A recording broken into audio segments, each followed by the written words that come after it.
My son leaned down beside my chair and whispered, "Mom, tonight is important. Please don't tell people too much." I looked up at him in his Navy suit, with his campaign pin shining under the ballroom lights, and for a second I did not understand. "Too much about what?" I asked. He glanced toward the front tables, where judges, donors, and reporters were laughing over glasses of white wine. "About the diner," he said quietly. "About the courthouse cleaning job. People don't need every detail." Then he straightened his jacket and walked back toward the stage. That was when I noticed my table number. Table Shipgu. It sat near the service doors, where waiters slipped in and out carrying trays, far from the stage where my son's name glowed on a blue banner.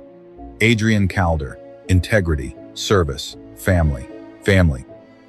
I almost smiled at that word. I had raised Adrian by myself since he was 6. His father left with 2 suitcases and a promise to call, and after a while even the promise disappeared. So I worked breakfast at Miller's Diner, came home smelling like coffee and grease, helped Adrian with homework, then went to the courthouse at night to scrub floors. Some nights I would sit outside courtroom B at 2 in the morning, holding his tuition bill in one hand and my cleaning rag in the other, trying to decide which expense could wait. The electric bill, my dentist, a winter coat, never Adrian.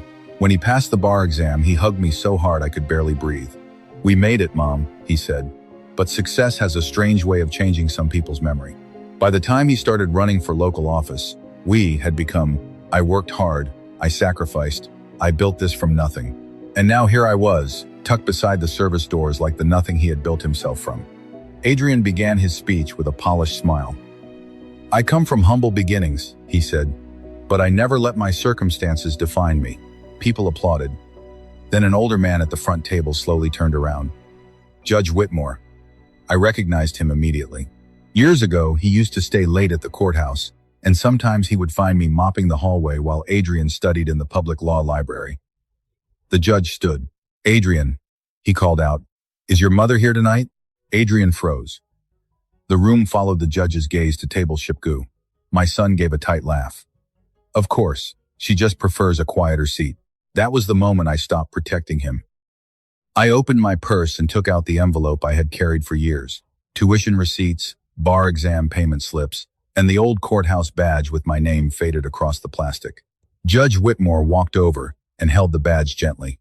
"This woman cleaned our courthouse at night," he said, "so her son could learn the law during the day." The ballroom went silent.